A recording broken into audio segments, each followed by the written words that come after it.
I just got done filming another documentary called Retirement Everest. I'm Ethan Cap and I help people lock in their lifestyle. And the reason I do that is because it's one of the most difficult financial pieces that you'll solve is actually this conversation of decumulation. So in this video, I want to explain the difference between accumulation and decumulation. You're going to hear, if you subscribe to this channel, you go watch the content that we're putting out, the books, this YouTube channel and the other YouTube channels that we're creating. And why we put this out is because this message really is that important. We interviewed Bill Sharpe in our latest documentary called Retirement Everest. He's a Nobel Prize winner. He created Sharpe ratio, PhD. And he said it's the most difficult financial puzzle that somebody's going to have to solve. So think about it. You have, as you retire and then you actually stop working, you have, okay, two people, let's say, like I'll just say to me and my spouse, okay? Our kids are now out of the house and I've got this nest egg, right?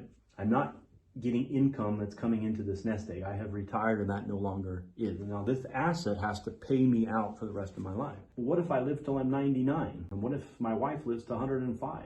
You say, well, that's not statistically possible. It might be, right? So here it's like, okay, this nest egg has to continue to actually pay me out for the rest of my life. And so this is why it's, again, Bill Sharpe says it's so difficult is now I have all of these things that could torpedo this, right? I have taxes, I have inflation, I have health, okay? I could have a health scare that could cause me to go in and to have to go to a nursing home, or I have a family member that has that and I need the resources to do that, okay? Whatever thing, you got market volatility, right? Market loss. We got this thing that we call the monkey mind, which is chasing the largest returns that cause you to make a lot of mistakes. You have withdrawal risk, right? That you're taking out too much than what you probably should. So multiple of these bogeys that could hit you, and if one of them or multiple of them hit you in a given year, it could deflate this asset a lot faster than you may realize. And so think about it. You have two people with unvariable times. So this is what we call longevity, which is another risk, longevity.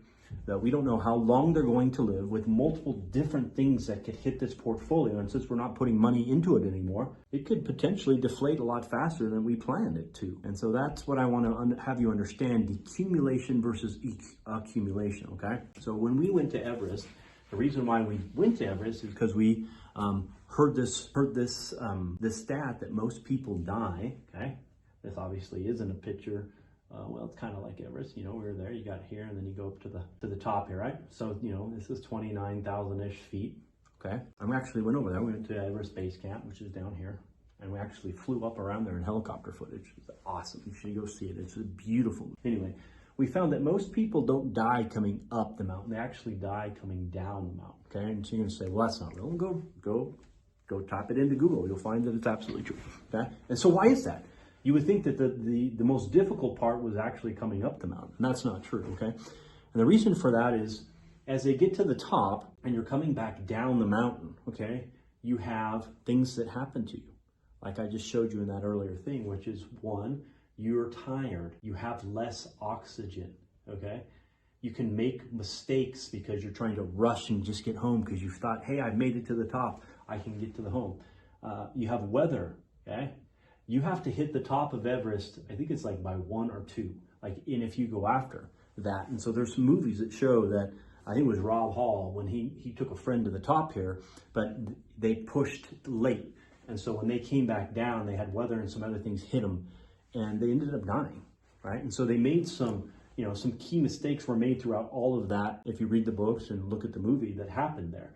But this is why the deaths happened coming down the mountain. So we interviewed 2 climbers. Okay, we interviewed 2 climbers that almost died coming down Mount Everest. You'll hear those stories in the beginning of Mount Everest. They're so powerful. One was hit in the back with an oxygen bottle coming down the mountain.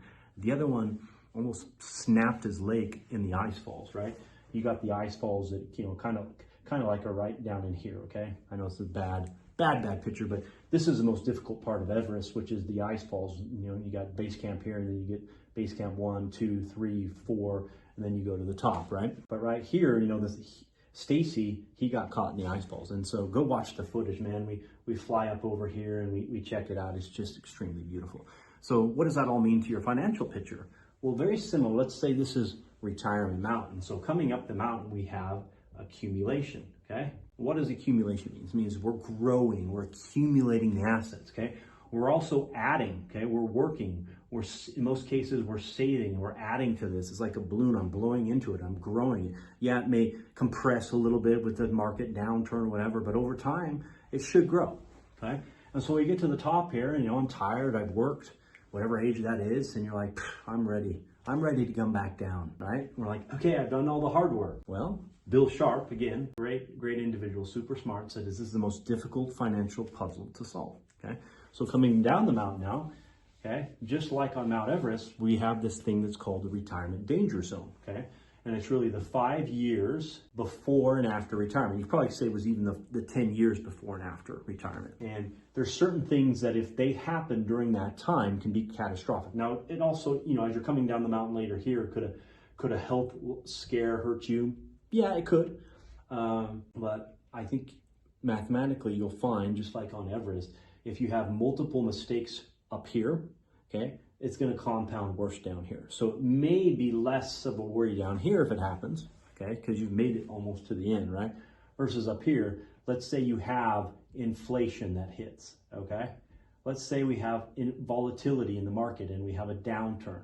Let's actually say that we have a health issue and then I have to start spending money. And let's say this all happens in a 12-month period, okay? This is where, again, where decumulation, you have one or two individuals that have, depending on if you're married and you have a partner or have a partner, it's two people with multiple variables that an accumulation model doesn't account for. So what most people do is they accumulate, they get to the top, they retire, and then they start coming down the mountain with this same mindset. I'm just going to keep this accumulation mindset.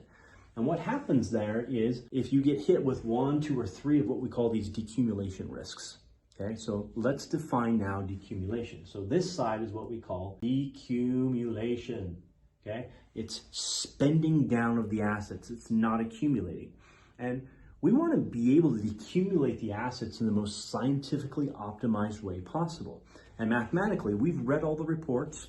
I just did an earlier video, maybe you saw it on one of them. This is a great report called License to Spend by David Blanchett and Michael Finca. And what we're talking about in our movies isn't just theory or conjecture. It's proven by math and science that there is, for most people, a better way to spend down these assets. And so it's not keeping your entire portfolio in accumulation model or have an accumulation mindset. We actually shift and we actually put together a decumulation plan. And the decumulation plan, like I said, we have these 7 decumulation risks, where if you watch Retirement Everest, we go through them, right? It can help mitigate, lessen, or actually eliminate some of them, okay? You can actually take some of them off the table, like longevity. That's one of those. If you lock in your lifestyle the right way, you can actually have money that lasts your entire life. So no matter how long you live. And so when most people get to the top here, there's 2 questions that they don't have an answer to, which is, how long am I going to live, or how long is my spouse going to live? And where's the stock market going to be at any point along coming down your retirement mountain? So isn't it common sense to just know that, like, okay, if more deaths happen coming down the mountain financially, or even on Mount Everest, and you have all these bogeys that you can hit you, and it's the most difficult financial puzzle you have to solve, wouldn't you want to have a plan for that? Doesn't that just make common sense? If it doesn't to you, then great. But if you're sitting there saying, that makes absolute sense to me, which it does for me, which is why I've shifted my mindset once I discovered this. I had a catastrophic thing that happened to me, that my dad, years ago, 2008, he got hit here, and I didn't know this stuff, okay? In a year, he had 1 or 2 things, bogeys hit him, and it was catastrophic for the family. Almost didn't make it through, almost didn't, and it was really that bad. And so for me, I'm all about getting this message out. Whether you work with us or not, the content's out there, the movies we put out there is so you can actually lock in your lifestyle. The most important thing for me is to have more people be able to wear our hats and wear our shirts and say, I locked in my lifestyle. Because in the end, that's what I want to do when I retire. I don't want to have to worry about all of this mess as much as possible. I want to eliminate or lessen it or mitigate it as much as possible, because retirement comes down to 2 things. 1, if I have my lifestyle locked in, okay? And secondly, if I have peace of mind. That's all that's required for a successful retirement. Now, there's other things that may happen. We all have struggles, but I'm coming down specifically to the lifestyle component. If you have it locked in, it gives you the confidence and the control to know that as you come down this mountain, if you're hit with multiple of these bogeys, you have a way better off at getting to the bottom. And mathematically, if done correctly, will have money for the rest of your life. And you can avoid and mitigate many of these dangers. So let common sense play here. Stop hoping for this to just play out, right? Don't go into retirement with the accumulation model. Think about decumulation. It's the most difficult financial puzzle you're gonna have to solve. So have a plan for it. We created income calibration so you can have a plan, because I didn't see a lot of plans out there. So we created income calibration with 2 other partners that we've got. And part of that, step 2, is locking in the lifestyle. It's one of the most important, if not the most important component of that process. So you can have your lifestyle locked in and you can have the peace of mind. When I retire, I want to fly fish more. I want to travel. So many parts of the US I've never been to. Other parts of the world that I want to be to, I want to go to. I mean, what is it for you? Is it you want to go be on the beach? You want to read more? You want to start a business? You want to play golf more?